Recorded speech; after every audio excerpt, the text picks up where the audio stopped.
other part you were here? We should have valet parking. Okay, we're ready. We all please stand for the pledge of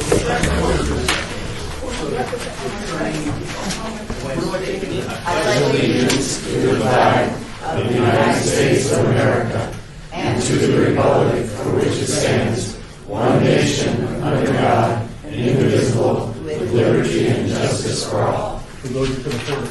Thank you. Great. Mike Hanson. Chair Turner, Present. Vice Chair Farr, Commissioner Aguilar is excused, Commissioner Erickson, Commissioner Toussaint, excused, Commissioner Burke, excused, Commissioner Munson, Here. Commissioner Pavelka. Here for Mike Jansen, yes. Thank you. We have a quorum. Thank you. This meeting has been properly noticed and has been posted in accordance with open meeting law requirements. First, is public comment. During this portion of the agenda must be limited to matters on the agenda for action. If you wish to be heard, give your name and address for the record, as well as the amount of time any single speaker speaks will be limited to 2 minutes. Is there anybody that would like to speak on anything before we start the actual agenda? I just have one question. Is this the regular commissioner, or is this someone else? This is someone else taking his spot. That's correct. He's a The Director of Public frequent Works normally substitute. sits on that spot. I just want to make that noted in the record, please, that He the needs to identify regular, himself. whoever the commissioner was, did not show He is up. authorized to replace him. Yeah, that's quite all right. I just want to make that part of the record, that whomever was supposed to show up there. Yes, I'm, We need you to identify yourself. He can speak from the audience. Michael Ganson, 1100 South 6th Street. Thank you. And I would just like to comment that the regular commissioner failed to show, and that a substitute commissioner Alan Pavelka, City Engineer. is taking his place. So, and that should be duly noted, that we shouldn't have behavior like that on important subjects like public safety. And I'll let you go. Just so you know, he's very well qualified to stand for the. I'm He's not the city questioning his engineer. qualifications. I'm questioning the sincerity of the person that's not here and his dedication to what he's taken on. All right, the first order of business is approval of the meeting of the August 23rd, 2018 meeting.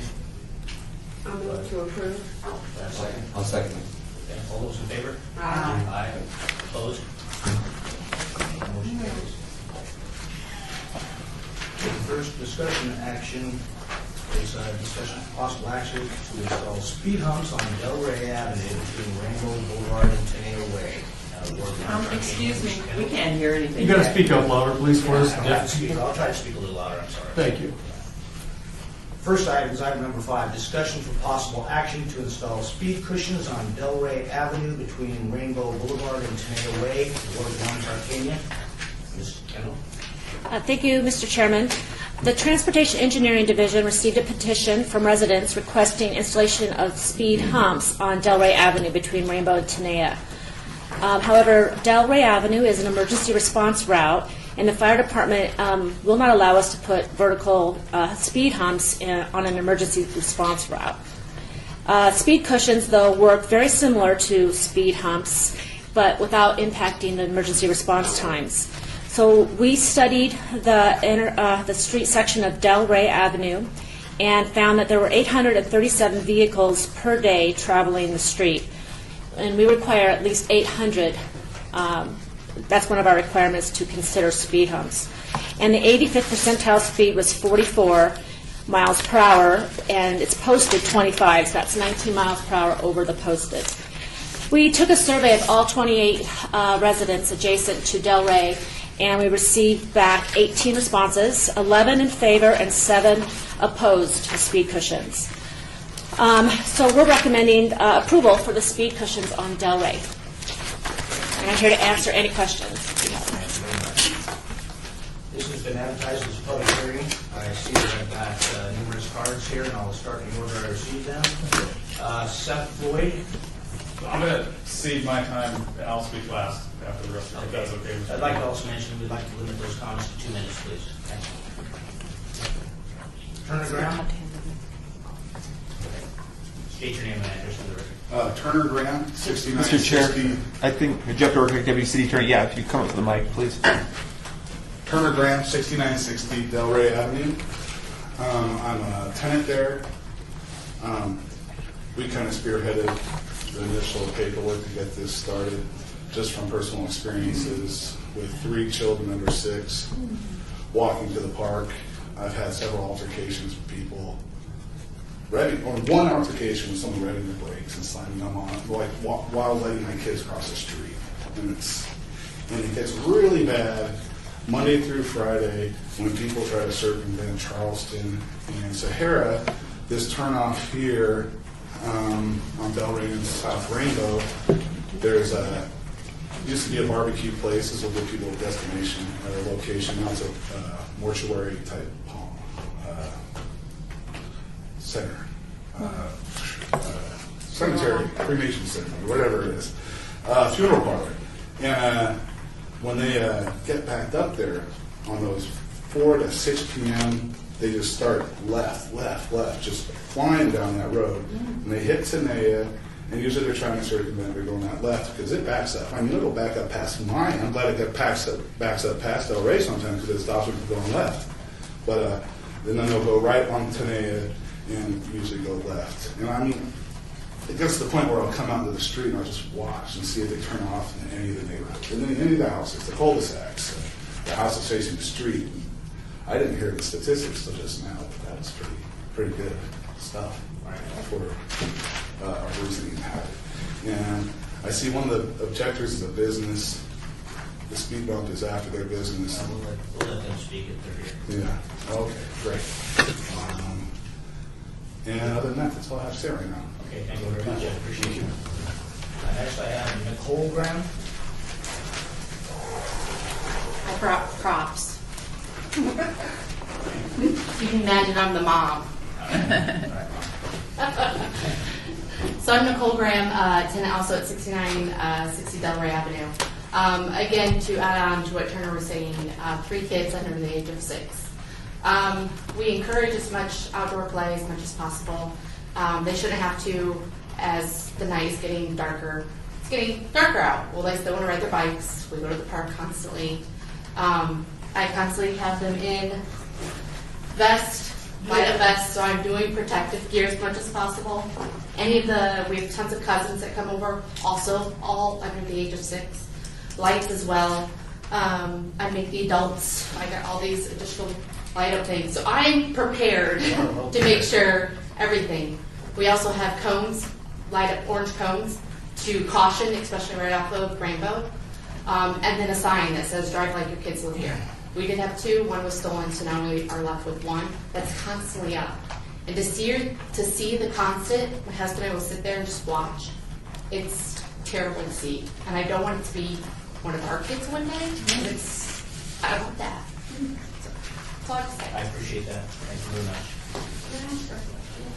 Why don't you wait until we close public hearing? Next I have Elena Graham.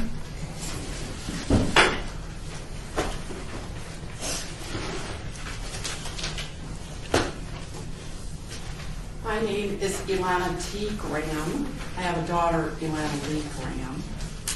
And I'm the owner of the property at 6960 Delray. What is going on Delray is frightening. Cars come off of Rainbow and head west. They avoid Charleston, they avoid Oakey, stop signs, and they avoid Sahara. Sahara and Charleston have the stoplights. They race, and I'm surprised it's only 44 miles an hour, 19 miles over the speed limit, because they really race. I take that route home at night to keep an eye on things. There's going to be a dead child or a dead adult if something doesn't happen, and I think the speed cushions are the first step. I'd love to see police patrols in there.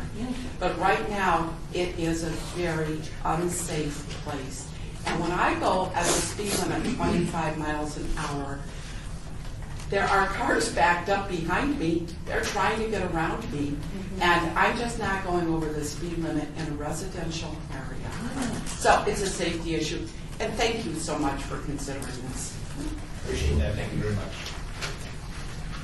All right, next is Judith Tobler.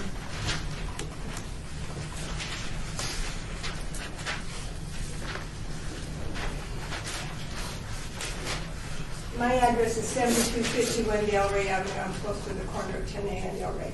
And as the people before me have said, especially in the morning and in the afternoon, it's just, there's a lot of traffic that should not be in a residential area. So I would really appreciate, I'm grateful that this is on the agenda. And if we could have these street visions, that would be great, because it's a dangerous in our neighborhood. We face right on Del Rey. And I've got a neighbor that disapproved of it. I'll talk to him tonight. Can I speak? I'm not on the list, though. Not yet. I'd like to speak on this issue, though. Okay. Next, I have Ronald Tobler.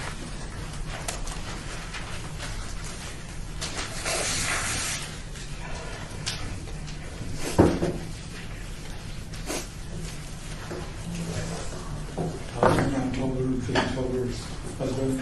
We live on Del Rey Avenue, 7251. And I probably cover that street that they're talking about, probably more than anybody, because I go down that way and go to Rainbow either way. So I think it's a good idea. I'm probably a culprit of this too, so I probably have to speak too much. But I think it'd be a real good idea that speed bumps on that, so everybody has to slow down. Thank you very much. Next, I have Mark French. Mark French, 2280 Shaw Circle. I don't live on Del Rey. I live about, maybe 5 or 6 streets south. And we have the same problem on Via Olivera. But the reason I'm here, I support it. I want to see what this speed cushions, or whatever you call them, how it works, because we may want to do the same thing on Via Olivera and O'Bannon, which runs alongside of the park. I can't walk my dog to the park anymore. By crossing those streets, the same thing happened. I have to drive to the park, and I'm about a quarter mile away. Thank you very much. Appreciate it. Seth Floyd.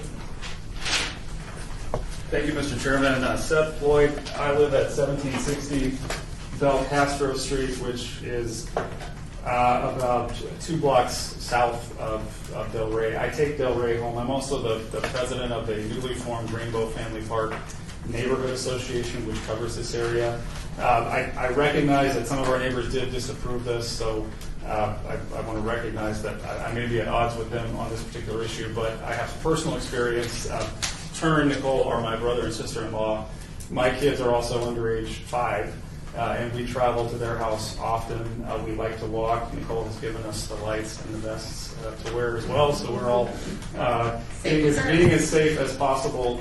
I also take Del Rey to get home sometimes. I'll take Rainbow and go through the neighborhood on Del Rey because I live just south of it. And on 3 occasions, I've been heading west on Del Rey, heading toward Bel Castro, and I've been passed on Del Rey. Twice it really wasn't a safety issue, but one time I was actually in the midst of making my left-hand turn, and I was passed and was feet from having an accident. And the person was going, I was doing 25 miles an hour going into the turn, and they were probably doing 45 or 50. So it's a real problem. This is a neighborhood that when we form this association, we're doing a lot of other things too to make this neighborhood more welcoming and safe for families, and I think this would be a step in the right direction. So we'd urge you to support staff's recommendation. Thank you very much. Appreciate it. Look forward to seeing you again.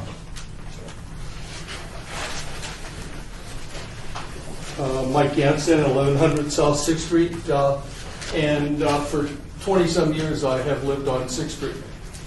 And they have speed humps. This is the only town that I've seen where they call them humps. Most of the places are called bumps, but it's Las Vegas, and we'll get along with humps here. But the idea, they become centers of entertainment for drivers. They do not impede traffic. And I think it's very disingenuous of the city to be offering just humps in the a street to discourage cut-through drivers. So we need to identify these drivers, and the city needs to get serious about protecting pedestrians. And by the idea of just offering humps in the road is not appropriate because these drivers don't care. And for them, it's the trucks, the lifted trucks that are going 50, 60, 70 miles an hour down the road, and they're entertainment. And they need to take a serious approach, and they need to put types of what I call a street furniture. And I've been talking about this for 10 years with Councilman Coffin about the problem of actually causing the drivers to change their directions and focus on something else, which is respect the neighborhoods and a slower speed limit.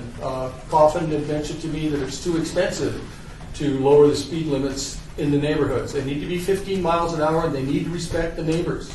And they need to respect the neighborhoods. And the idea that this commission refuses to address the problem of cut-through driving, and we just had a lady killed up on Oki by a driver because there wasn't enough attention-gathering stuff put on the road. I had my house smashed by a speeding driver, smashed into my home. Appreciate your input. You know. 2 minutes is up. Thank you. Yeah, I know. That's okay. I can keep talking for a minute here. And I'm almost finished. You don't need to hurry me along. I was almost finished. You can be respectful. This is a public thing. Your commissioner was 30 minutes late here. Should be afforded the ability to speak another 30 seconds. And I'll say thank you. Okay?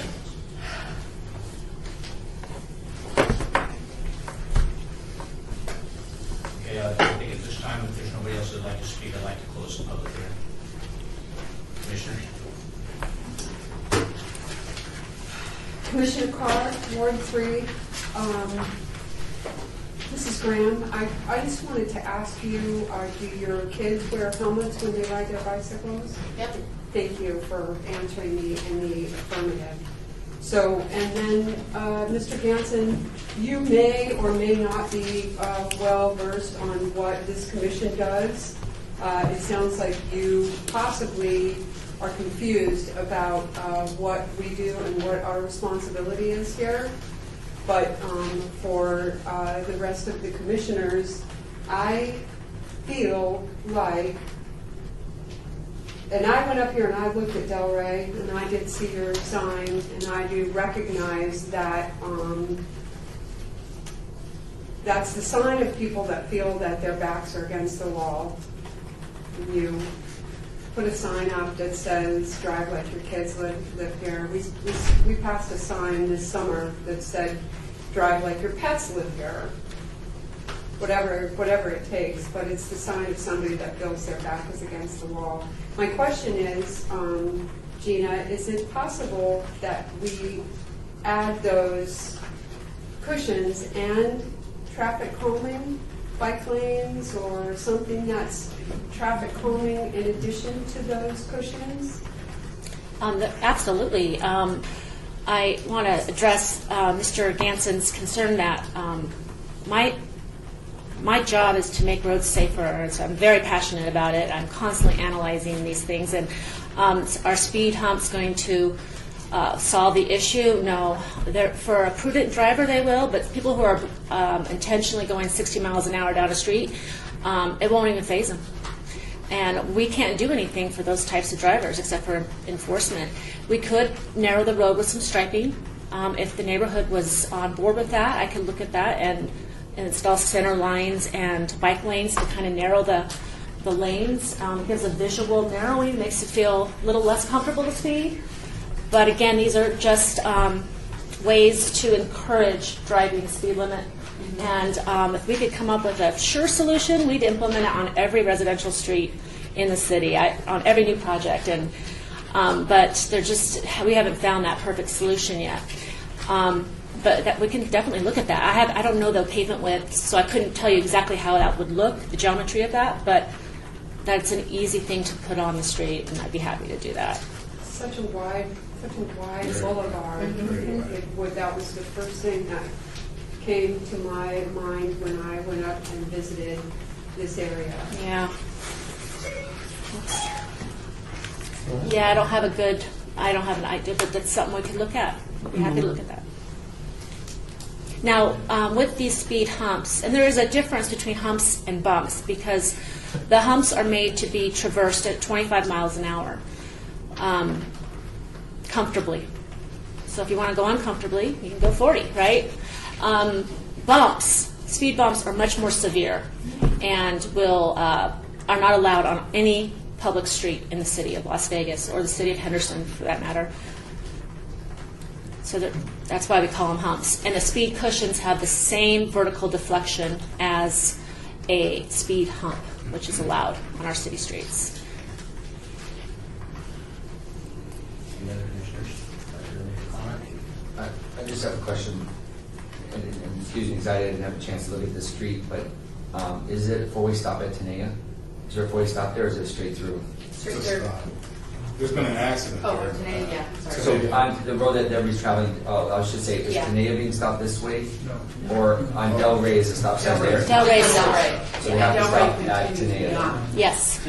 Correct. It's a lot more, less populated, a lot of back houses back up to Del Rey, so I don't see them complaining, but, you know, they still. Sir, you'll need to come back up if the chair wants that.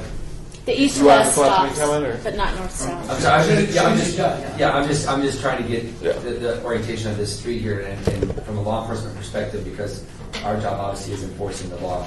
And we do, contrary to some people's belief, we do a pretty good job of enforcing the law.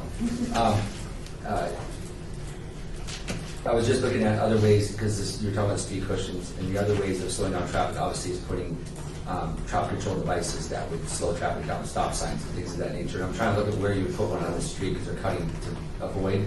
If you make traffic, if you purposely put traffic enforcement things in that place where, of course, the prudent driver will not run a stop sign because the violation is higher than going over a speed hump or something, right?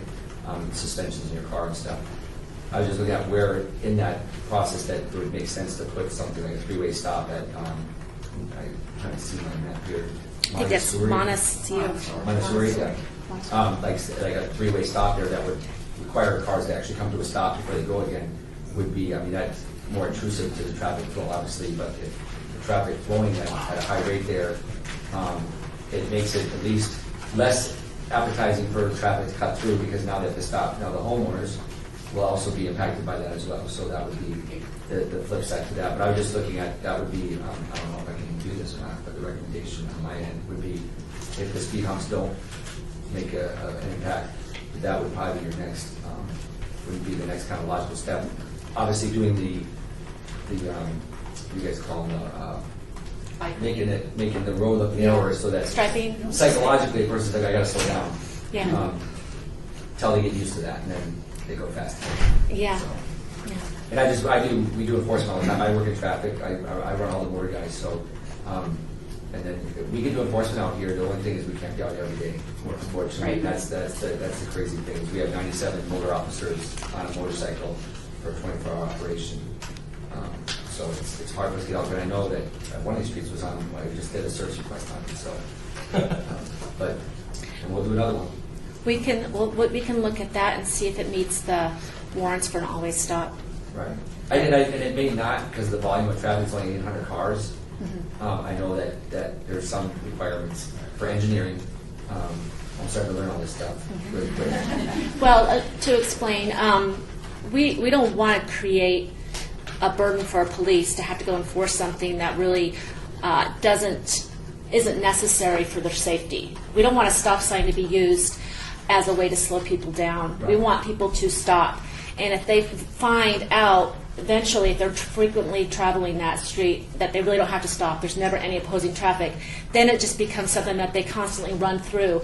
And now the people who are crossing there or the other people stopping in the opposite direction can't rely on people stopping at that stop sign, and it becomes a nuisance and impossible for our police to enforce, and then it becomes a safety issue. So it doesn't necessarily have to have a high volume, it just has to have the same opposing volumes, right. And to make it a valid right. And on freeways, not common anymore, because that you're right, that issue comes up. And I was just thinking they cut through Tenaya, that's a stop sign, just that slows them down. I'm just kind of looking at the overall view of this, because that map doesn't give me the surrounding areas. So I was looking at I should have had another map on there too. Okay. I'll open the public hearing up for Ms. Graham to make one more comment. Thank you. Ilana Graham, is it possible during this period we've identified these cars going almost 20 miles an hour over the speed limit, over 800 cars a day? I really see disaster. Can we get more police presence in that area until this gets under control? I know that you only have so many motorcycle officers and so forth, but this seems like a crisis to me. Right. And then you guys bring up a term of the, when somebody gets killed is when we care. And my captain and myself, you've seen this probably in the news, but we say that nobody cares about a fatal until it happens to you. And that's kind of our thing. And we're launching some campaigns, and I'm going to steal, I don't know what homeowner said this, but drive like it's your family. I put a family that lives here. I mean, it'll know myself. Kids. I like that because it's true. I can send you the picture text Yeah, if you want. we can do enforcement. I control all the motor cops on day shift, so I can make them over there. I can call somebody right now and say go sit it right now if I want. But again, I can't do it every day. That's the problem. But I'm going to do a service request over just for the enforcement part of it, as partnerships with the community and stuff. And it's clearly a problem. And hopefully the speed humps or the speed cushions. Sorry, I got to do the right terms here. I'm a little more like a resident. So, but the speed cushions, like you said, it won't. And you're right, sir. It becomes a launching pad for four-wheel drive vehicles. So then you have people launching their vehicle, or hey, let's cut through here with our four-wheel drive at night. Because I live in an area in the city as well that has the same problem. And I'm a motor cop, and I can't do anything about it. Appreciate it. I'll make a quick comment. I'm very familiar with this area, and it's unfortunate that you have to deal with this because there are a lot of inconsiderate drivers, and there's a lot of people that it's cut through traffic through that neighborhood. I see it all the time, and you're absolutely correct. I mean, I've gone down that street at 25 miles an hour, and you see people pass you up just because they're in a big hurry. And unfortunately, that's what's going on in this valley right now. And I feel for you guys, and so I would make a recommendation that we follow traffic transportation engineering division's recommendation for approval. I'll second. All those in favor? Aye. Opposed? Thank you. Thank you. This is only a recommending body. It will go to the city council, so you need to make sure you're there. Bring all the Grahams. Snotty nose and all, and helmets. Maybe a kid or two. Safety vest. All right, the next item on the agenda is item number 6. Oh, Amazon. Discussion and possible action to install speed cushions on Park Paseo between Las Vegas Boulevard and Charleston Boulevard, on 6th Street between Park Paseo and Charleston Boulevard, and on 5th Place between Oakview Boulevard and Park Paseo. All right. Thank you, Chairman. The Traffic Engineering Division received requests to install speed cushions on Park Paseo, 6th Street, and 5th Place. Let me put it up here. I'll point out the areas when I'm done reading this. The fire department is opposed to speed humps, but we could do some speed cushions on these streets. We took some counts. We collected some data on these streets, and we found out that 2 of the locations, Park Paseo between 5th and Las Vegas Boulevard, I'm going to point these out for clarification because this map's hard to read. North is to the right. This is Las Vegas Boulevard. We got Park Paseo. Then you have 6th Street, and then Park Paseo connects here to Charleston. Can you all see that? And this is 5th Place from Park Paseo down to Oakey, and 6th goes to Oakey too. So we had a request to install more speed cushions on 6th Street and some on 5th Place and Park Paseo, this area here. We collected data, and like I said earlier, we look for at least an 800 vehicles per day threshold. And we did find that we have over 800 vehicles. We have 954 vehicles traveling this section of Park Paseo. And we have over 1,000 on 6th Street on this little section. So what's happening, what we're thinking is happening is people are cutting through. There's some businesses here and another shopping center going here. And to avoid having to go to Las Vegas Boulevard and Charleston, they're maybe going through Park Paseo and going down to 6th, or maybe they're going Park Paseo, cutting here and going down this direction. We're trying to figure out what's going on, and we do the classification study to determine what kinds of vehicles are traveling these roads, to see if it's all limos, because it tells us the lengths of the vehicles that are going. And there was a higher percentage of van length and limo length vehicles traveling 5th and 6th. Not an exorbitant amount, but enough to bring us to wonder that why are people cutting through there. We've also met with the business owners over here. They have here's a wedding venue location, and their limos are coming in and out of this business here. So we've met with them numerous times and expressed requests coming from our commissioner and mayor to please stop cutting through this residential neighborhood. And they've been pretty good. We occasionally have to remind them, but they've been pretty good. We go out and observe, and they're not cutting through there enough for us to notice it like they were. So after all this data was collected, we recommended, as a final recommendation, that these 4 new locations, these orange ones are already here on 6th Street.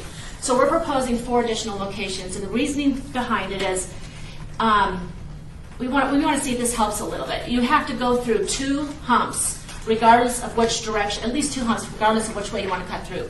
So if you're in Charleston and you want to cut this way to get to the commercial, you're going to hit 2 humps. If you're coming on Las Vegas Boulevard and you want to cut this way, you'll hit 2 humps. If you're coming down 6th Street to cut through here, you're going to hit 2 humps. So we thought this was a pretty good design to try out. And so let's see if I'm forgetting to tell you something else. So that's what we're proposing, those 4 locations right now as a starter. We want to collect some data and see if it's helped. And if not, maybe we have to install more. We don't know. These areas here circled in red or surrounded in red are the locations we also studied and that are also candidates, and we might be in front of you again in a few other meetings proposing to install them there too if our data comes back showing that it's needed. So I respectfully request your approval, and I'm here for any questions. Thank you very much. This has been advertised as a public hearing. I see I've got a couple cards. First, we'll start with Mia Rose. Thank you, Mia Rose, 1103 South 6th Street. Ma'am, will you go to the microphone, Well, please? honey, but I just want to do this first. Because I'm right where almost 2,000 cars go by, because I'm at the T of Park Paseo and 6th. I'm right there. Right there. So almost 2,000 cars go by. I am very happy with the humps that are there, but I'm really looking forward to speed cushions. That's going to make a big difference. But I think you can forget 5th Street. I don't even know how it's considered, because they're coming this way and they're racing down 6th, because there's nothing between Charleston and Sahara. It's just, okay? So I'm really looking forward to that. But I did want to make a statement about, I don't think there should be any bike lanes. I think bike lanes are almost suicidal to me. I've just seen so many things too close to truck for comfort. 6th Street's too narrow anyways. But, yeah, and I don't know, are they allowed to ride their bikes on Las Vegas Boulevard? Because that's treacherous to me, and they should not be allowed. A bicycle can ride on the roadway like a car. It has to follow the I laws. know, it's suicidal. But anyways, and then I also want to just make a quick thing that I agree about the children and pedestrians and crosswalks, but I think the pedestrians are 70% at fault that are getting run over because they're not looking. They just walk in a crosswalk and they don't even look if anybody's coming or is the guy going to stop. And they're jaywalking like crazy. And I always yell at them, don't jaywalk. They give you the finger and everything else. So, I think we got to pay attention. I know we don't want people hit by cars, God forbid. But we've got to try to start paying attention to jaywalkers. And between Charleston and Park Paseo, they jaywalk like crazy to go to Walgreens and this and that. So they're coming from the Veterans Village. Anyways, thank you, sir. Thank you. Appreciate it very much. Mike Anderson? Oh, yeah, sorry. Yeah, Mike Jansen, 1100 South 6th Street. This is my property here, right on the corner. Whoops. Sorry, I just wanted to make it lighter. Okay, right here on the corner. And I've been there 20 years. Previously, I was a U.S. Army Corps of Engineer, prime contractor. And in my business, safety is number one. And so the idea that we don't have sidewalks in the neighborhood, and we're continually forcing people in wheelchairs and children going to school to share the roadway with what I call, or they're called swoopers. Do you know what a swooper is? Somebody that swoops the intersections, that cuts the intersections close.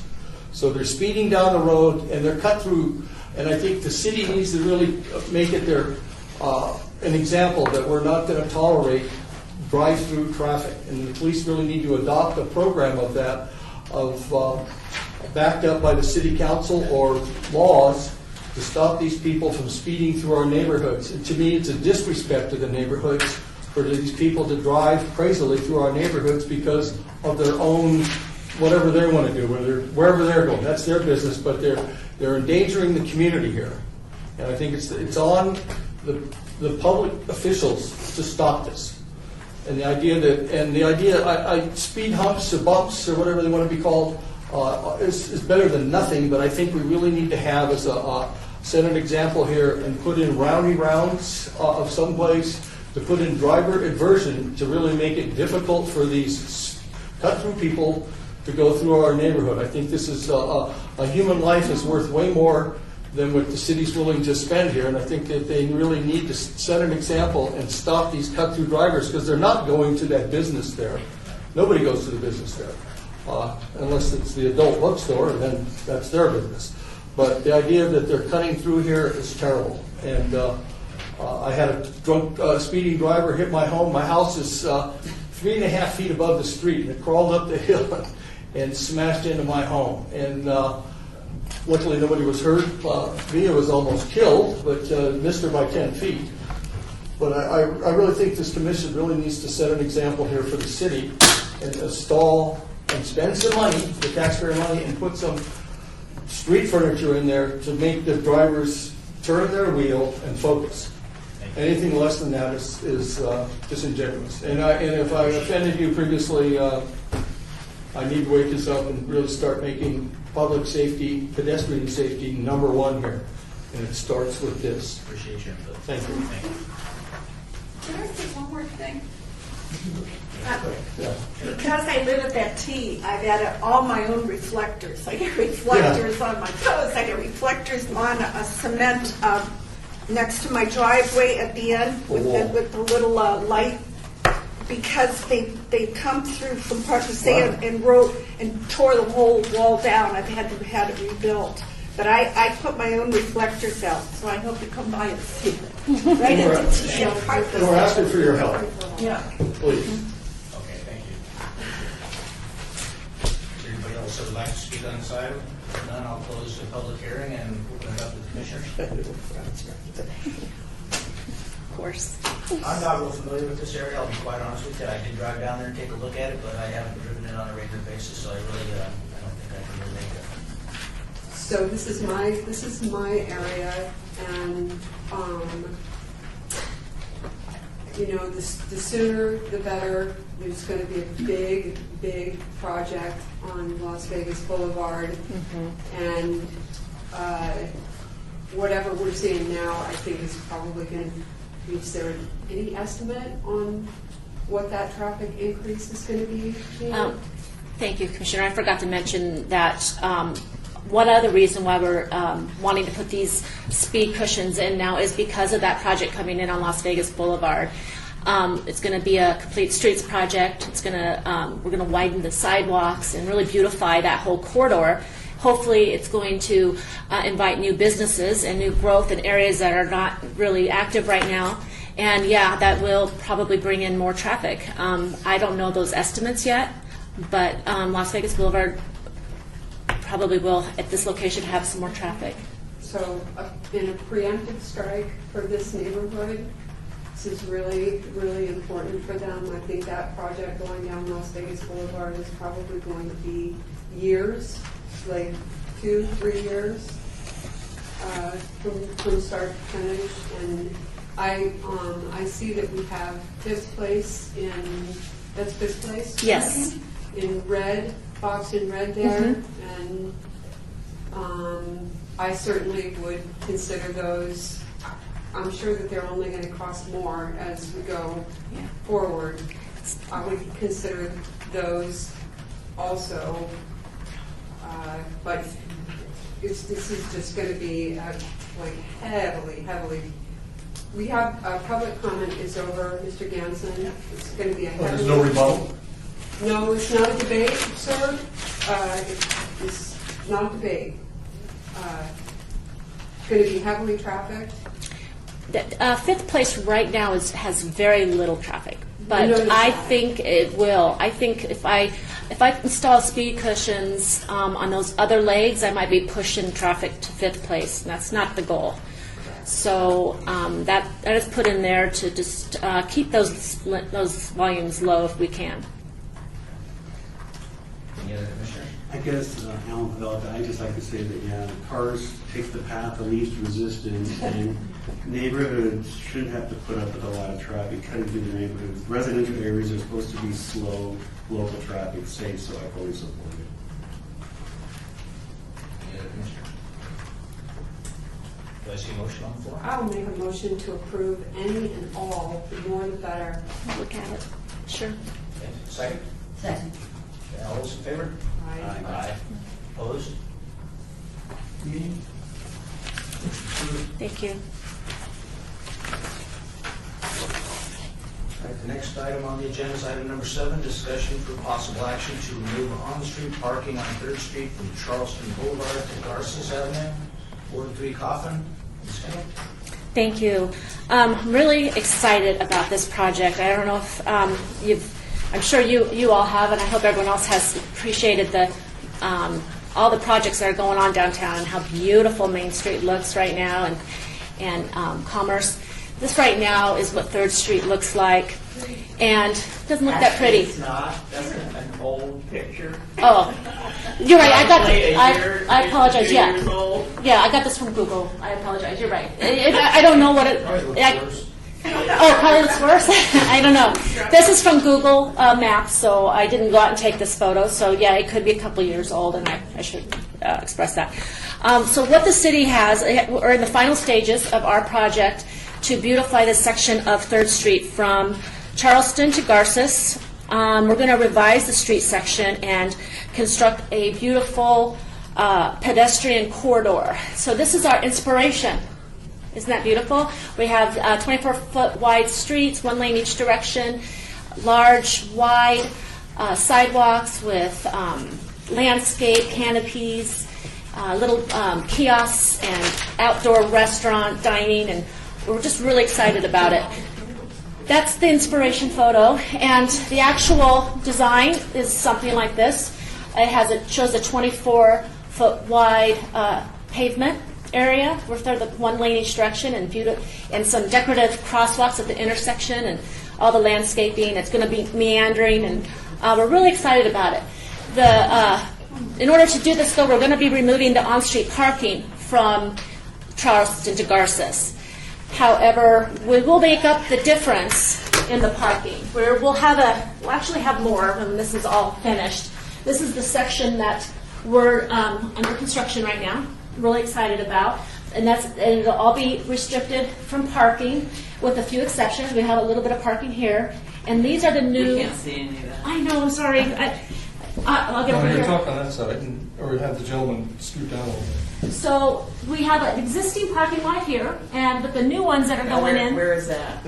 Oh, 4th and Hoover. And then these little P's that are in the orange are the new parking lots. And then we're restriping 3rd Street and Coolidge, north of Coolidge, and then another one between 4th and 3rd Street, another parking area. And then we're restriping, adding diagonal parking here on Hoover. And there'll be a little bit of parking here on street, a little bit here. And we have a parking garage over here on Garces, just between Casino Center and 3rd Street. So when we're all said and done, we'll have more parking available then we're actually taking away. But in order for us to move forward with this project, we have to request permission from our city council and first the Traffic and Parking Commission to remove this parking, this on-street parking. So let me see if I've gotten everything. I'm respectfully requesting approval, and if you have any questions, I'm. Thank you very much. This has been posted as a public hearing. Anybody that would like to speak, come forward. But I've got 2 cars here. I've got 3 cars. Alvin Wattenberger. Sir, did you fill out a card? I didn't, because I didn't think I was going to say anything. My name is Alvin Wattenberger. I arrived in Las Vegas in 1947. We had under 20,000 people and 1 stoplight. Well, I've seen a change. And I own the corner of 3rd and Coolidge. I've owned it for 20 years now. We've had parking for approximately 16 cars. And now, since we're going to have a 16-foot sidewalk, they have eliminated my parking on the north side of my building. So I have approximately 3 or 4 cars that I can park in the back. And I have 8 units. Now where are my people going to park? You're eliminating any parking on 3rd Street. On Coolidge, there'll probably be about 3 cars that can park in the street. And I've talked to the people about, there's a cut in the curb coming up off of 3rd Street, and they're going to fill that in, and they won't, so I won't even be able to pull in front of my building at all. And, I mean, after all, we pay our taxes, and we should have some help. And then they put in this memorial garden there on Casino Center, and they attract riffraff over there, unbelievable. And then the people, instead of parking there in the gravelled area, they come and park in back of my building now and take up my space. And in front of it, they take up. Ma'am. Appreciate your. Yeah, come up if you I want to appreciate comment. your concerns. Yeah, we'll call everybody up here, and And- maybe Ms. Kendall can address some of your concerns. You know, I heard you say that you're going to have diagonal parking on Hoover. Why can't we have diagonal parking on Coolidge? Am I allowed to address that? Oh, absolutely. That is something we could look at. If we have room to do that, that's why we're adding the diagonal parking on Hoover to increase that. That's adding another 16 spots just there. So if we have the ability to do that on Coolidge too, I haven't looked at that, but that would add some spots. We're not opposed to that at all. Well, I mean, that would help us a little bit. Sure. Not much, but a little bit. And, I mean, my God, I'm 91 years old, damn it, and I can't walk a block anymore. So, I mean, I need parking. Duly noted. Thank you very much, sir. Appreciate it. Thank you. Thank you. I want to make sure I get this correct. Pamela Gerke? Is that correct? Pamela Gerke, 7925 Cameron Street. That's my dad. Okay. And just right now, so on the. Can you show me the corner of the property that your dad Yeah, owns? so if you can bring me a. Which corner? So we are The southwest. right here. Okay. And so, or no, that's not it. This is the southwest corner, and this is the Right. empty Right, lot. but there's nothing here now. Across the street from there. That's not right. Oh, so he's on the southeast corner? No, this No, is right where. there, yeah. Can you bring the previous picture up? Oh, sure. Was there a pretty? See, this is shows it vacant. I think you were pointing to the southeast, so I think in the south. Yeah. Okay. Structure. Yeah, back to the original where you showed Third Street, just Third Street. Oh. Picture. Gotcha. Right here. Okay, so this used to be like a little wedding chapel, and so this has all been rebuilt. It hasn't even opened. It's like an apartment complex or Okay. whatever. Okay. Yes, this is a really old. And I This didn't is know really that. old. Yeah. So this is like This is your father's from property. here. Yeah, this is my dad's building. So from here, here clear down to Charleston is an apartment complex or short term, whatever. So they each have one parking spot. So where are all these people going to park when they have more than one car? And like my dad said, he, parks here a lot of times. Well, that's going away because he just has to walk in the office. Yeah. Out in front, that's where all our tenants park, and they're taking that away. And they said, he asked him about keeping the driveway here so we could at least pull in and use what pavement we have left. And they said they didn't think so. Well, it's not really a driveway. It's a. No, well, there is a driveway. That is a driveway. But there's There's nothing there. But there's not a place to park. You're parking on the sidewalk. Area, No, right? no. There is a driveway here. You pull in. We can probably park 8, 9 cars up there. But then they're going to take away the driveway, so there's no driveways. Right, I can speak for that. Oh. You're right. You parallel park along that building, and there is no curb. Right. No returns there now, so it's actually an opening so that they can park currently, right? Okay. Yeah. The problem is later on with the curb and gutter, it gets so close to that curb return, it's not safe there to do that. Okay. Yeah.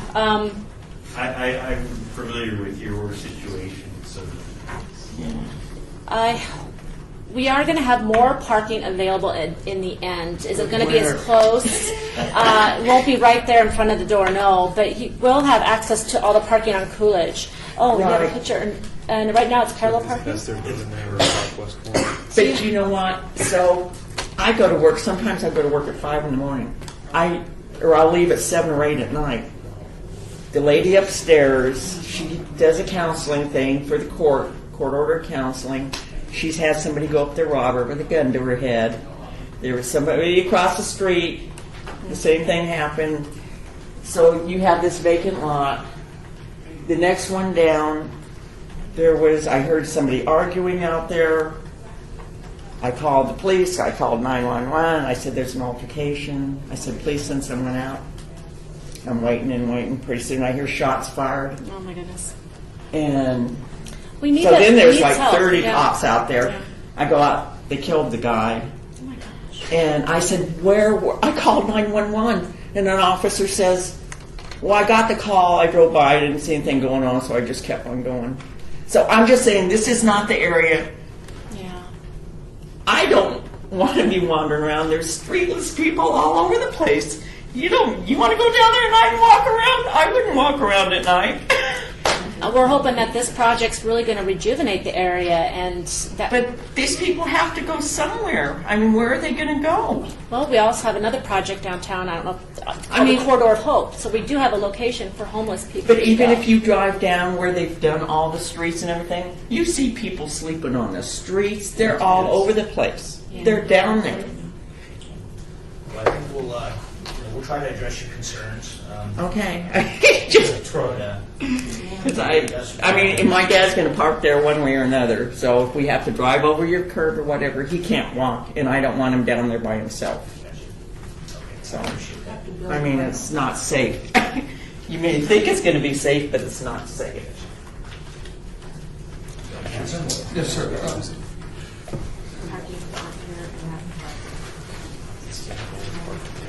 The gentleman behind me wants to speak also. We gotta go. I gotta get my kids. Oh, Jerry, why don't you speak? Go next. You gotta go speak right now. I can wait. William Fitzgerald. Yeah. 722 South 3rd Street. Inherited a property from my grandfather, which built a home in 1936 there. And It's just a vacant lot now, and the reason why it's a vacant lot is because of the homeless people. And I understand that we're trying to make this a beautiful downtown area. It doesn't matter what time of day, there's somebody sleeping on the sidewalk in a tent. People throw their feces tissues over my fence, I have to go once a week to pick it up. So in actuality, to answer these people's questions, aren't you kind of trying to push everybody out and make it more commercial? No, that's not true at all. We want it to be both residential and commercial. We want to have multi-uses down that corridor. We want it to be a livable area where people can walk to the market and then walk home to their apartment. We're not just trying to push homeless out, but right now, those vacant lots and that lack of activity and the vacantness of it is what makes it such a attractor for homeless. And if you have a lot of businesses there and people living there, it's not so attractive for the homeless anymore. It'll clean it up. And I am very sensitive to the homeless. It breaks my heart when I see those people out there, and that's why. Not why, but it makes me happy to know that we have a Corridor of Hope project and a huge number of staff dedicated to taking care of the homeless. And Should probably take care of the drug problem first. Oh, I know. But anyways, for example, we got a wedding chapel across the street, one on 3rd Street, and then one behind us on Casino Center. And the limos that park where they're not supposed to park because they're waiting for 45 minutes for their people to get out. Then on Gas in between Casino Center and 3rd, now it's under construction, but that's where all the cat buses sit at idle. So where's this all going to go? That's a very good question. We have a department here that runs downtown parking. So we have a plan to establish more loading zones. We have Uber, the Uber. What are those people? The rideshare companies. We're really working with those because they need a place to pick up and drop off. So not only do we need to provide handicap parking on street, which we don't really have, and that's a huge priority to us. We need to provide loading zones, parking for customers, timed parking, and Uber parking. So it's a challenge, but we do have a plan, and because it's all very important to the downtown area. There's something about all major downtowns don't have a lot of parking on street. That's pretty typical, and yes, this is exactly why. But to pay $20 and walk 4 blocks to get to the attorney you want to see, or that's we'll have our metered parking that will stay. All those will be our metered parking for customers. But well, overall, I would love to see this boom and be beautiful, but it just seems like when every place you clean up, it just goes down 1 block. And it would be nice if that was tackled before the project started, because now they're going to have shade structures to live under, and then they use my lot to use the restroom, and you're going to leave a magazine or a book, well, they consider that toilet paper. I hate to say it, I mean, but those things should be addressed before before this becomes a beautiful, and then what do you have to do, hire more people? That's a very good point. The homeless have every right to be on our sidewalks. If it's public, but they don't have a right to block it. Because it's public. It's owned by the public, so they have a right to be there, so it's hard to tell them to move. In fact, it's possible. Police can only do so much. What's beautiful about this project is that business owners who want to have outdoor dining, they will be required to manage some of that space, and they'll have the authority and the security to keep people from selling drugs and looting the area and hanging out, and they'll have more authority than we actually have, because as a person who lives in the city, you're allowed to be on the public streets, and so we don't have as much control. Does that make sense? Oh, absolutely. But will there be more maybe brochures coming out to the homeowners, maybe mailing out saying this is what we have? Possibly, the landlord or whatever will have rights to the street. More information, because that makes a lot of sense if they can actually run their own security, basically. Yes. Well, we don't have that information yet, but having this project will actually make this land more valuable, and will attract more people to come out and do that. We're already seeing a huge increase in revenue and businesses on Main and Commerce. Commerce. It's really exciting. Thank you, everybody, for your time.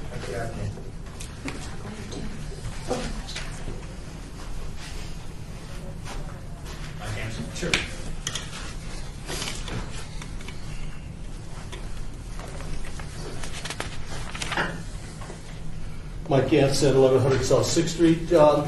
I'm familiar with the architect trade. I'm good friends with Arnold Stock and his vision of downtown. And I've lived in some other urban environments previously to this one. The idea that what the city is selling us now is this vision. Las Vegas is primarily air-conditioned, and from the car to the store or to the casino or to your event. This is not a walkable environment when it's a Chamber of Commerce weather out at 125 degrees. And the idea of these nice Paris-type eating venues doesn't really work well. Most of the venues outside, on some days, a few days of the year, maybe like today, they'll get a crowd, but majority of the time, no. And the problem with the homeless issue that I deal with daily in my urban environment, which is no different than any other urban environment in any other city, but still, we need to have the laws in place so our police can do the work. And the idea that the citizens do have a right to the sidewalk, but they don't have a right to impede my right to the sidewalk by camping on them or laying on them. And that needs to be enforced. And we don't have the laws on the books so that our police can do the work that they need to do to keep these people moved along, or the idea that they can shoot drugs on our streets, I think is not my vision of the community. And I think it's a lot of other people's visions that we're not going to have mayhem downtown. But it looks like the city government is hell-bent on the idea that anything's going to go down there, from the idea of having an Amsterdam-type view of the community to be anti-Semitic in the community. I'm surprised that we don't have that signage down there by one of the councilman's comments. That is just very disrespectful. So the idea is that the community here to have this nice trees add to the increased humidity and makes people that use swamp coolers to cool their homes almost makes it unusable. The idea of trees, who pays for the trees? It's more cost on the taxpayer. And I think that it's not appropriate behavior without informing the community of what direction that they're going to take by catering to these mythological developers like Molasses that will come down here and be able to take advantage of that. And the rest of us can't. We just have to live with it. And hopefully that you'll work something out so that it's agreeable in the transition period when these people move on and make the parking. We want to reward pedestrians. We want to reward bicycle people, but none of that's being done here. And to make the city walkable, but you can't when it's 125 degrees outside. It's impossible. Anyway, thank you very much for your time. I'm sorry if I've ruffled feathers, but that's the way it goes when public safety is involved. Appreciate your comments. Thank you very much. Is there anybody else that'd like to speak on this item? If none, I'll close the public hearing and open it up to commissioners. Dana, is it possible, is there any possibility of permitted parking on Coolidge? Oh, yes, you mean on Coolidge. Well, where we have somebody that came before. Yeah. This gentleman who's 91 years old. Yeah. And has an apartment building, and I'm going to assume that the rent there is not super expensive, and so we already have, we have affordable housing, but we may be taking away their parking spaces. What's the possibility of us putting permanent parking or horizontal parking on Coolidge? I can't answer that here. It's definitely something we can look at. We're probably going to get a lot of requests for that. Right now there is parking on Coolidge, and every corner, well, not every corner, but most of the corners will have ADA parking. So that will help reduce some of that walking. But this is an unusual project, the one that's on 3rd Street. We don't plan to do this on every downtown street. It's just this corridor where we plan to have shows and close it for events. So you can't have parking on 3rd Street if you're going to have it closed for a party of sorts or whatever we have there, a concert or something. So on Coolidge, we may be able to provide a permitted spot, but I honestly can't answer that now. I'd have to talk to the other departments, Brandy in our other parking department, who's managing all the downtown parking. It's just, it's going to be a request from many people, so I don't know if we can save on-street public parking for just one business. But maybe it is possible, I just can't answer that. Well, those are residents, not actually business owners. Those are residents that live on that corner, and it looks like there is some gentrifiers, if there's such a thing exists. Well, it looks like I wasn't aware that this particular parcel was going to be discussed today, but when I was able to look at the aerial photo, it does look like they do have parking off of Coolidge on site. There is a large area there, so more than 8 for 8 spots. That's what it looks like, but I can't verify that because I wasn't prepared for this particular location. But it looks like they have it. So there's a spot on Coolidge. It's a big driveway area, a paved area in front of their building. So if they remodeled, they'd be required to put in their own parking. There are some beautiful condos. Do you guys know the names of the condos on 3rd Street that were just built? Yes. There's hundreds of them in there, and they had to provide their own parking garage in there on site. And that's typical for a downtown development. So if this developer ever wanted to redo his property, he could put in some parking on site and build up.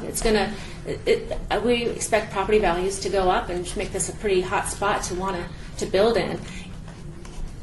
This is not a developer. This is a gentleman that's owned this property for the better part of his life, and he's not a developer. He's not looking to cash in on the cachet of downtown. He's looking to provide parking for his residents, people that are not actually making money living there, but people that live there. And I always go along with you guys, but I feel very, very strongly that if we're going to gentrify, great. I'm happy to see that on 3rd Street. I think walkability is a fantastic idea. I think bicycles and bike lanes are dynamite. And I hope that we win some awards doing this. And more power to the city for finally waking up to the beautiful temperatures that we have here all but 1 month out of the year. I'm super excited about this project. But I really, really would like to see us walk away from this with some idea of a solution for a gentleman that owns a building there that I'm going to assume has low cost. I'm assuming that you guys are not charging that you're not charging $80 a square foot for your apartments, correct? Oh, no. In its commercial. It's an office It's an building. office building. Oh, okay, so it is an office building. I'm sorry, my mistake. I thought it was an apartment building. But no, we're very reasonable. Oh, I thought it was an apartment building. I did so too. I'll just back off of all of that. Well, okay. I'm very willing to work with you about providing you maybe an exclusive space or the time restricted space that maybe that'll accommodate the businesses there, or whatever business you have there. We'll work with you to help you have that parking on Coolidge work for your company. We want successful companies. Yeah. We don't want you to. Right, and that's like I said, the woman has a counseling. Yes. She does classes there. So it sounds like if she does, I'm just making 1 hour class, this kind of- she should have 1 hour parking. Oh, If we can, let's I'm do it. sorry. If we can, let's do it after. I'm Stay on happy the to cushion. do it. So it's just. I have a question. Yes. Not being familiar with this area, how far, if you park on Coolidge, does anybody, and we have a lot of seniors, but people that may have repairs in their bodies, to walk to whatever these businesses are, because they're dependent on customers? It's a good question. Right. How far are they going to walk? Well, And the reason I say that is as a person who's lived here 50 years, I may not go somewhere if I've got to walk, and it has nothing to do with the weather. It has nothing to do with your age. I don't want to do it sometimes either. No, it's my age. It's no, Yeah, I don't care wait whether I a minute, was you'll 20, see. but there are people, there are people who walk. But as you improve things, you drive another population away. And that population is those who may not drive or get off a public bus, have got to walk. I don't know what the businesses are. But you also have to take in consideration somebody who's been there for a zillion years Absolutely. and is not willing or has the finances to improve it, whatever. But my question again was, how far from his building are the parks that would be projected on Coolidge, okay? Because, because those people who work there, not people who come to use the business, they got to park and walk too. Well, that's true. And, they may like to park in a parking garage, may not. That you can't tell. Well, people who come to enjoy whatever you have there, entertainment, food, whatever, trees, then they can park in a garage and walk, probably. So we have currently the downtown shuttle called the Loop. Doesn't go too far. It's free. It's for anybody who wants to pop on and get to where they're going. Well, we plan to expand that. Right now, there's not a draw for it. We don't have enough people to want to go. But that downtown loop, we're going to have free shuttles. That's the plan on all of these streets to get you wherever you need to go. So if you don't want to take a shuttle, though, we do have these parking lots here that are just on the corner of Coolidge and 3rd. And it's not shown in your drawing, so let me put that, because I just found out about this today. Yeah, which is better. The map you have, let me point it out. And then on Coolidge, we're going to have parking on street all the way up to that corner. So your map isn't correct, and I should have pointed that out to you. I apologize. Well, I was looking where the parking garage is compared to his building. There's also parking here, and I'll circle it. It's on that map, and you can't even see it, but we're putting in a parking lot here. But Gina, there's parking all along Coolidge right now. Oh, yeah, and Coolidge is open for parking. Okay, but now, I'm going to be honest, then the people who are coming for the entertainment are going to take up the parks. And the people who have businesses during the day don't have a place for their people to park or people coming as a customer. And that's what I wanted to know. Because you drive away people when you take away park. And you go to some other city where they charge you for $8 to park, like in San Francisco. Do they want to pay for it, or do they want to forget it? I'm just going home. I don't think they're hurting for businesses. Those are No, prime but not places. but you're talking about years. But the average citizen likes convenience. Period. I do too. I love it. But this is the downtown. This is not the Well, normal. I've lived here 50 years, and I can tell you, as it's progressed, I've stayed away because it isn't a progression to me. It's a hindrance, and that's anywhere downtown. Yeah. Okay. The issue is, you can put a lot of things in. It's like the monorail or anything else. You may come up with numbers. That doesn't mean that people are going to bend for them. Go ahead. You have a good point. We can only go by what we've done so far, and we've had huge success on Main Street and Commerce. And I it's don't really disagree. I exciting. think Main Street is wonderful, and I can see that there. And I've seen places, whether it's here, other cities and countries I've traveled to, they say no parking for the next X time. That works too. So why would you inconvenience people? Well, it doesn't seem to be too much of an inconvenience because we also have $5 billion in hotels that are going up, right? That's being invested in our downtown. So people are really excited about this area. Who are the people? But that's what I'm trying to ask you. Are they the visitors?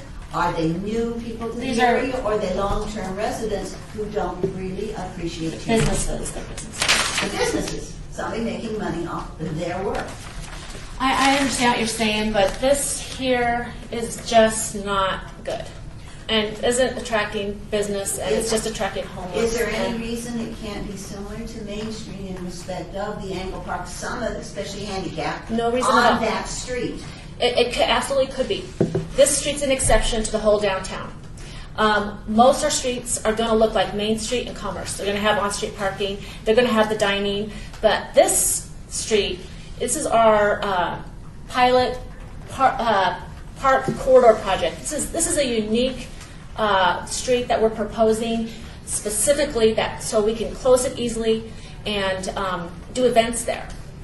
Can you consider taking part of the street, maybe closer to Coolidge, to do angle parking and especially handicap parking or even metered or whatever, and leave the majority up further where all the businesses, the improvements are taken care of. Consider that this town, what population is seniors with all the Sun Cities and everything else, okay? And everybody has to have some surgery or something, and they like it.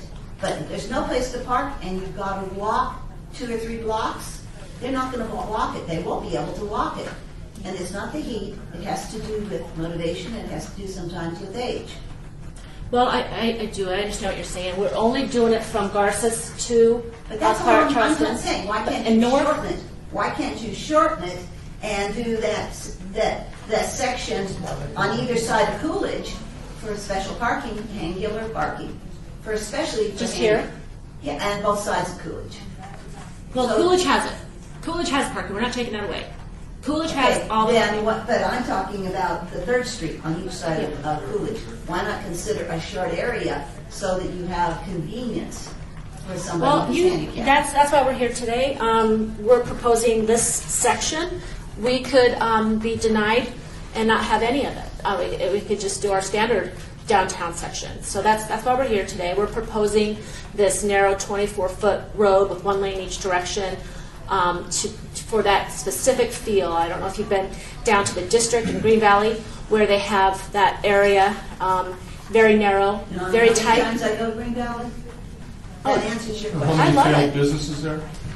Failed businesses? Oh, no, it's No, I'm just saying, wonderful. when you look at locals, people who've lived here a long time, change is hard to take.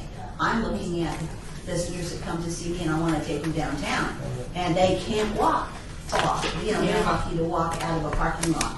We don't want to ruin that. We want you to have good access to everything. Well, Can I just tell you, I'll tell you what, this project is so sorely needed for this stretch of downtown. If you have people coming to visit from downtown and you've heard about this project and they got it all up and going and it was beautiful, like Main Street, only they even had the ability to close off the street and you could come and you could park wherever you wanted to, and a shuttle would come by and pick you up at the edge of your car and drop you at the edge of this project. And you knew that you could go somewhere where it was going to be clean, well lit. You would have a choice of places to dine. You might experience some free entertainment and some shopping, all within. Excuse me, that's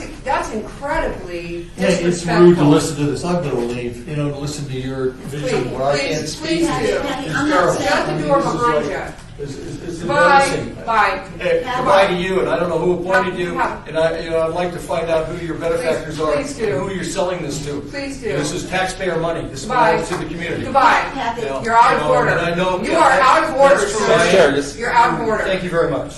Kathy, Please. I'm not arguing with improvement. I'm just saying is, since the population, and not everybody likes to, pay to park anymore, as our communities are doing. I'm talking about those that come in that are visitors, who may not be able to get on and off a shuttle, okay? And that is fact, okay? I was just asking a question if there would be on-street parking for people, maybe not a lot, but there'll be on-street parking for handicapped. And if they're silly enough not to carry the handicap placard, that's their problem. But that would encourage locals then to want to come and enjoy what you're talking about. Absolutely, and that's really important to me to make sure we do have that on-street handicap parking that we don't have now. And we will have that. But even a short amount, even on the 3rd Street near Coolidge. We should have one at every intersection, one at intersection. One I want doesn't 4, but there should be at least one. Okay, and that's what I was asking, had it been considered? Absolutely. It's totally considered. It's part of the plan. We're putting them in, have you seen them on Main and Commerce? And we just put some in on Gas? I can't remember what street it was. I don't anymore. Used to, my husband and I used to spend a lot of time downtown. So it's part I of our don't anymore project. because there's other places in the valley that I can have just as much fun, whether it be, Summerlin downtown or whatever. There's a lot of other places, but this is good for downtown. There's no doubt about it. And that city too, so. I know exactly what you're thinking. I do. I hadn't been, before I came to the city a year ago, I hadn't been downtown in probably 15 years, and I'm so pleasantly surprised by the growth and the restaurants and the beauty of our downtown that it's just getting so nice. Well, I will compliment, I think Main Street is fantastic. But it gave me the idea, maybe down towards Coolidge, but not on Coolidge, there could be some of that corner that could be cut off, which would allow parking for the people who have businesses during the day and for visitors for whatever's going on at night. Any other commissioners like to make a comment? I'd like to just say a few words about the project as city engineers. This is Alan Pavelka. This is a really, really unique project. I want to say that the Complete Streets projects that we're doing on Main Street and Commerce and a lot of those gas is being built right now, I have businesses and property owners over and over calling me, thanking the city for investing in them because the values of their land are growing and many, many businesses along Commerce are now going to be developing and they're just vacant lots right now. I think in 5 years you're going to be amazed at the difference. And our city manager's office's vision, our mayor's vision is to rebuild downtown. I think we're doing an unbelievable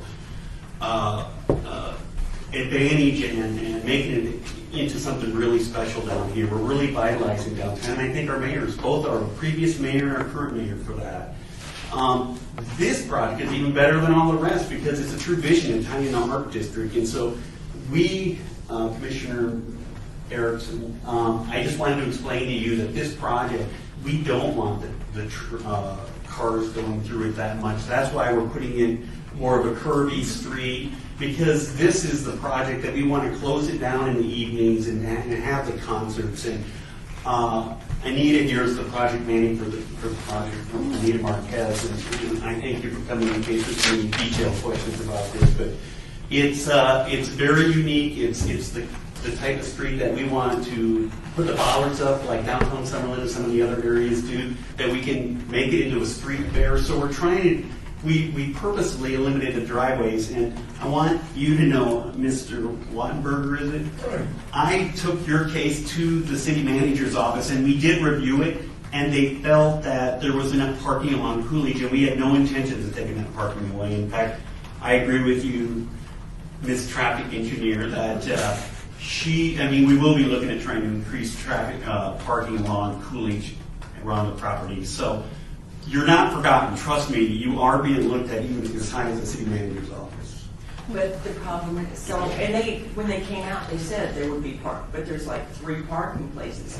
And like I say, the Memorial Park, nobody wants to pull into the little parking lot. They all park in front of our building. They all do. It's even, when they were building that, I walked out there, and it was like the last day they were doing it, and I see a hose going. And so I'm looking at this hose, so they hooked up, the city people hooked up to our building, took our water. I went and I said, who gave authorization that you could do this? Well, nobody, well, go talk to this guy, go talk to this guy. So I finally talked to one guy, and he says, we're not hooked up to your building. I go, then he's wanting to give me money. All these people are wanting to give me money. It's like, no, that's not what this is about. I said, I'll volunteer, whatever. But if my dad gets a $500 water bill, he's going to have a heart attack. But I'm just saying, this is the way it all seems to go. We try to get along with everybody. And it's even like that vacant lot behind our building. There was tumbleweeds and then they die out, and you got all these people back there smoking, throwing cigarettes over, and I'm afraid they're going to catch on fire. So I called code enforcement. I don't know how many times I called trying to get it cleaned up. So the city finally came out and they cleaned it up because they couldn't get the people to do it. Right now, even the chain link fence is laying down. It's like, I'm trying to keep everything cleaned up, and nobody cares about that. If I could speak to that, to be honest with you, I didn't feel these street projects would bring as much development to downtown as it is. So I wasn't as firm a believer as I was, but I really have the vision that within 5 years, you're not going to see very many vacant lots anywhere where we do these street improvements. It is making a huge difference. And when I moved here in '94 from Denver, I didn't go downtown. It was, as you all know, it wasn't a safe place to be. And I am just amazed at what we turned this place into. I really am. I'm so proud of this place. No. Of what Las Vegas is becoming. an awesome place. There's nobody better than Las Vegas. But even on the stuff, and I was born here, I'm not scared to go any place here, but at night I would not be wandering around downtown. Even today, anywhere downtown. Not on Fremont Street, yeah, I wouldn't wander the other streets. Let me summarize. I was just asking about handicap parking in respect of that. That's all. Very important. I'm not against the development, period. I'm against the fact that I know enough people and know what the visitors' populations, and I worked with handicap when I worked.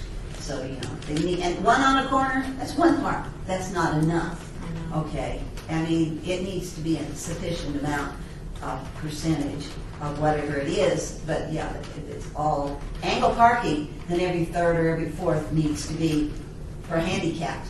And yes, it takes up more room, and it limits how many you have. But our population in this city is a large population of handicapped, and age. I agree. Anybody else? I'd like to say, I think this is a sorely needed project, and I think you guys have done a great job. With it. And the fact that you're considering shuttle parking, the fact that you're doing the handicap parking at the intersections, I think that's great. And I think you guys are taking a lot into account.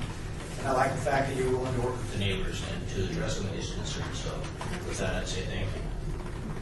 And we didn't know, Margot Erickson, we didn't know about your little traveling bus, but that's neat. That's wonderful. I've been to cities, jump on, jump off, and it's wonderful, no charge. It encourages people. Mr. Chair, Jeff Dork, Activity City Attorney. At this point, I would say make a motion or ask for a motion. I'll make a motion to approve it. I'll second. All those in favor? Aye. Aye. Opposed? Motion passes. Thank you. Once again, this is just, we're a recommending body, this will go to the city council, so if you'd like to be heard at the city council, please show up.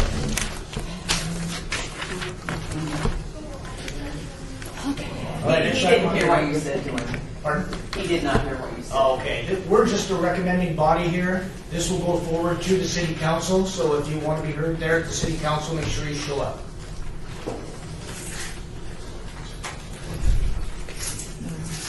Okay, item number 8 on the agenda is discussion for possible action to change the speed limit on Gowan Road from Tenaya Way to Rancho Drive from 25 miles per hour to 35 miles per hour. Ward 4 and 5, Anthony and Greer. Thank you, Chairman. So last month, we met to talk about our study that we did on Gowan Road, and I came before you and asked you to approve the increase to the speed from Buffalo to Tenaya. And you approved that, and so we increased it from 25 to 35. But then you all asked me to take a look at the rest of this section that we had included in our study, and asked me a good question like, why aren't you increasing the speed limit there? And it was because I just wasn't comfortable with it, because residents lived on there, and there were parts and pieces that are owned by the county. But so you asked me to take a look at that, and so this last month I met with the county, and we talked about it. And in your books, it does show the areas that are county owned. And I met with Kaizad, he's my counterpart at Clark County, and he approved. He thought raising it to 35 was a good idea. So after talking with him and then driving the corridor with the city engineer, I started feeling a little bit more comfortable about raising that speed limit to 35. So I'm here today to request to raise it from Tenaya to Rancho also to 35. It's currently 25. These areas in yellow have residents fronting them, but they have really big driveways, and they're able to back out without backing into the road like you would normally have to do. They're able to stay in the little dirt area before they get on the road. So I'm pretty comfortable with it. And we did the study, and what we do is we refer to a program called U.S. Limits.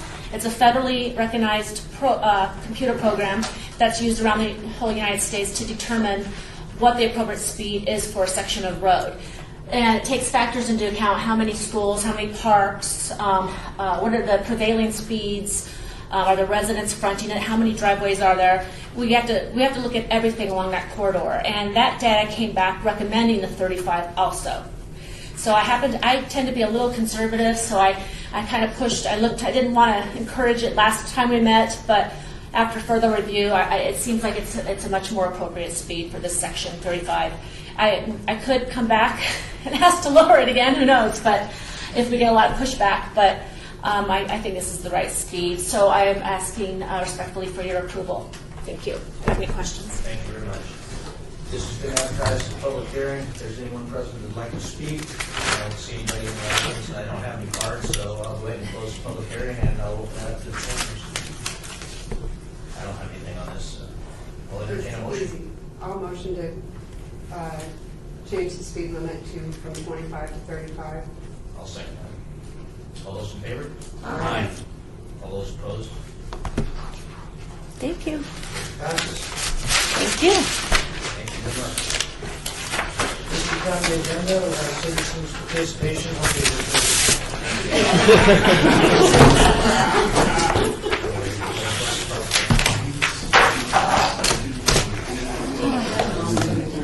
Absolutely. Can you adjourn it? Can you adjourn it? Yes.